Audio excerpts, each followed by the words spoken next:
তুমি না আমার সহধর্মিনী। দেখতে দেখতে আমার বয়সটা গড়িয়ে প্রায় 80 বছর হয়ে এলো, আর তোমারও বয়স গড়িয়ে বেশ 70 বছর বা 65 বছর হলো। তুমি এই বয়সে এসে আমার কাছে সন্তান কামনা করছো, লজ্জা করে না? মায়াবতী তখন স্বামীকে বলে, ওগো স্বামী, আমি জীবনে তোমার কাছে কোনোদিনও কিছু চাই নাই। তাছাড়া আমি কি আমার নিজের জন্য চাইছি না? বলো স্বামী, যেদিন তুমি থাকবে না আর আমিও থাকবো না, আমার এই রাধা মাধবের মন্দিরে পুজো অর্চনাটা করবে কে? আর চরণে তুলসী পত্র নিবেদন করবে কে? তার মন্দিরে সন্ধ্যা প্রদীপ জ্বালিয়ে দেবে কে? বলো স্বামী, আমি কি আমার জন্য চাইছি? বলে, মায়া, তুমি আমার বউ নয়, তুমি আমার সহধর্মিনী নয়, তুমি আমার স্ত্রী নয়, রাধে, তুমি হলে আমার সহধর্মিনী। তাছাড়া মায়া শোনো, এমন করে কেঁদো না। এই যে সন্তান সন্তান বলছো, সন্তান কি গাছের ফল যে তোমায় আমি পেড়ে এনে দেব?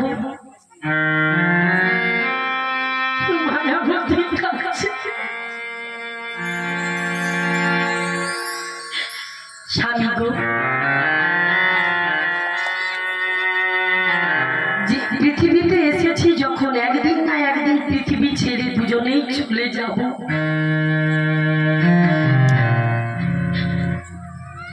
যেদিন চলে যাব, আমার এই মাধবকে সেবা অর্চনা দেবে কে? তার মন্দিরে ওই সন্ধ্যা প্রদীপটা জ্বালিয়ে দেবে কে?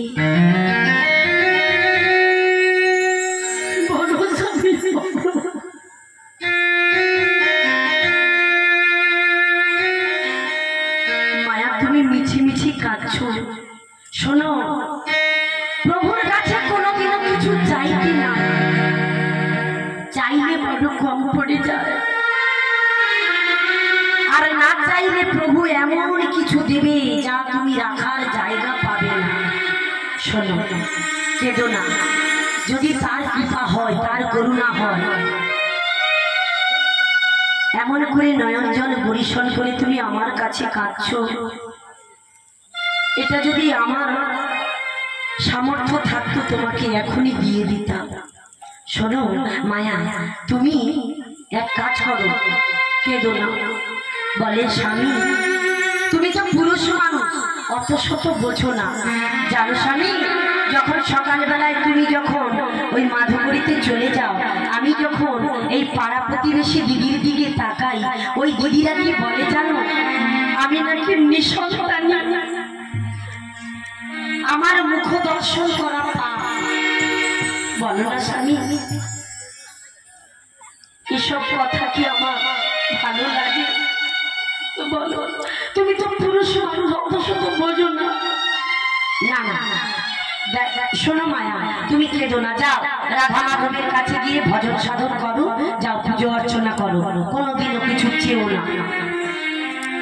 মায়াবতী মনে মনে ভাবছে, আমি দেখছি আমার স্বামীকে বলে কোনো কাজ হবে না, আমি বরং এক কাজ করি, যার কাছে গিয়ে বলা আমি তার কাছে গিয়ে বলবো। সমবেত ভক্তমণ্ডলী, ভক্তিমতী মায়েরা, আমি বলছি একদম কোনো কথা নয়। কারণ বাবা, এই মায়াবতীকে দেখে যদি একজন ভক্তের একটু চৈতন্য হয়, যে ভক্ত বললেই কি ভক্ত হওয়া যায়?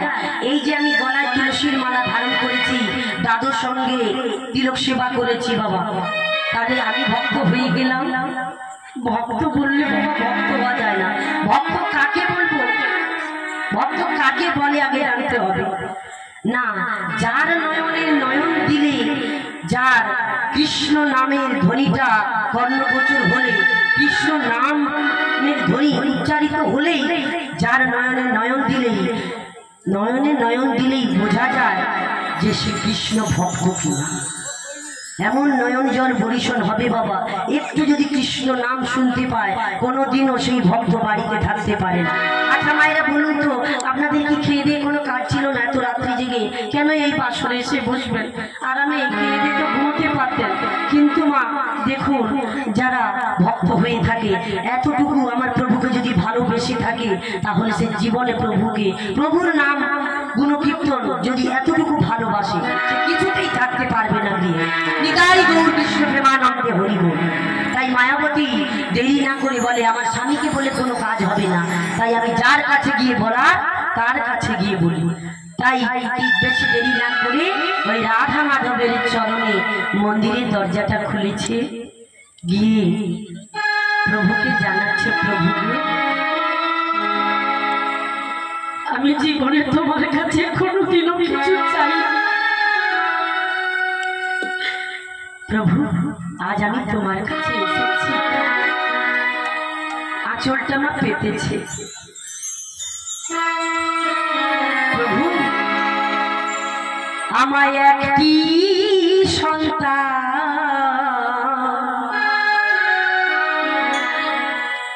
দাও গো প্রভু।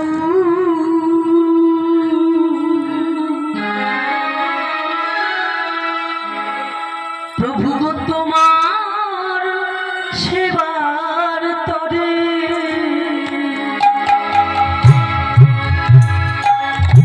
ওই আমায়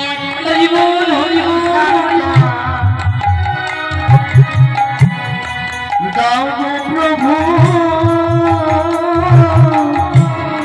তোমার সেবার তরে একটি সন্তান আমায় দাও গো প্রভু।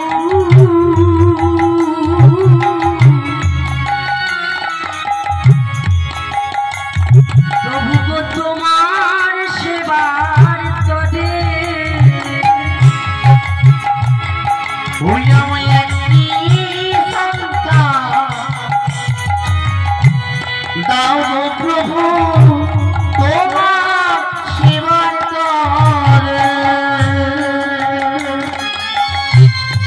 ওগো দয়াময়, জীবনে আমি তোমার কাছে কোনোদিনও কিছু চাইনি। তোমারই সেবার জন্য আমি তোমার কাছে একটা পুত্র সন্তান চাইছি, যে কিনা তোমার সেবা অর্চনা করবে।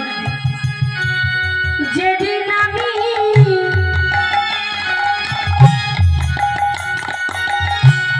হাঁটব না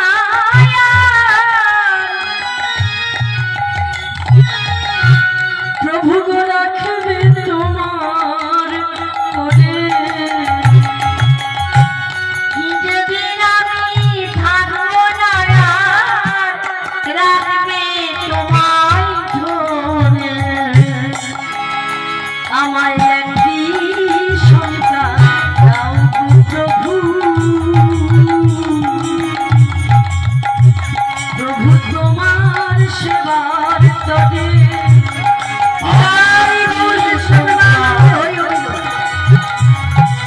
দাও প্রভু, তোমার সেবার তরে। মায়াবতী এমন ভাবে রাধা মাধবের চরণে পড়ে পড়ে কাঁদছে, মায়াবতীর ওই নয়নের জলে গিয়ে আমার রাধা মাধবের চরণটা এমন ভাবে দগ্ধ হয়ে যাচ্ছে, ওই মন্দিরে মাধব আর স্থির থাকতে পারল না। বলে, আহারে, ভক্ত আমার চরণ তলে বসে পড়ে কাঁদছে, ভক্তির নয়নের জল এসে আমার চরণটা ধৌত করে দিচ্ছে। কিন্তু বলুন তো মা, ভগবান আমার সব সইতে পারে, ভক্তের দুটো বস্তু কোনোদিনও সহ্য করে না। কি বলুন তো, এক হলো কোনো ভক্তের অহংকার, আরেক হলো কোনো ভক্তের নয়নের জল। কারণ মা, আমরা তো ভালোবাসতে জানি না, আমরা তার দর্শন পাবো কি করে? আরে বাবা, ডাকতে হলে তাকে ডাকার মতো তো ডাকতে হবে। এই যে আমি ভালোবাসি বলি, আমরা প্রভুকে খুব ভালোবাসি, ভালোবাসলে গোবিন্দকে আমার ভালোবাসার মতো বাসতে হবে, তাহলে দর্শন পাবে। না হলে বলে আমিও ভালোবাসি। কেন? এই জগতে সবাই তো প্রভুকে ভালোবাসে, কেউ ফলে ফুলে, কেউ মিষ্টান্ন দিয়ে প্রভুকে ভোগ নিবেদন করে। কিন্তু বাবা, আমার প্রভু ওগুলো কোনোদিনও মিষ্টান্ন ফলে ফুলে তুমি যদি প্রভুকে দাও, গ্রহণ করেন না। যদি এক ফোঁটা নয়ন জল দিয়ে দিনান্তে হা গোবিন্দ বলে যদি প্রভুকে ডাকার মতো ডাকতে পারো, প্রভু আমার পৃথিবীর যে প্রান্তে থাকুক না কেন, বলে ভক্তের ডাকে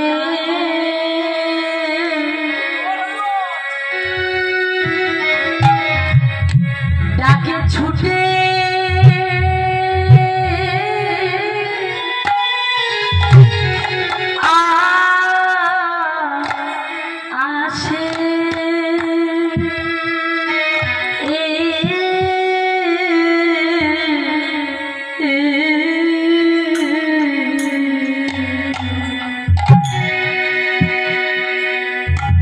প্রভু আমার ভক্তি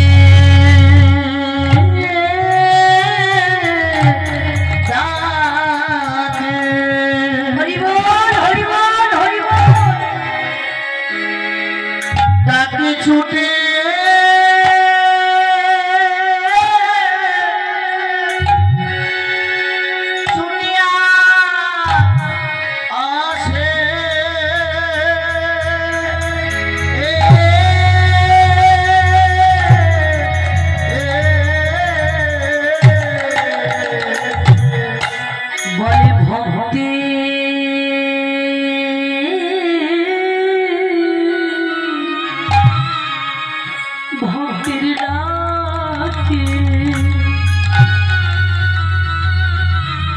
ভক্তির ডাকে ছুটে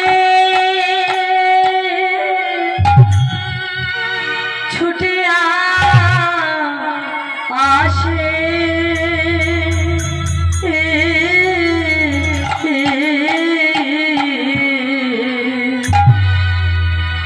সেজন্য ভক্তি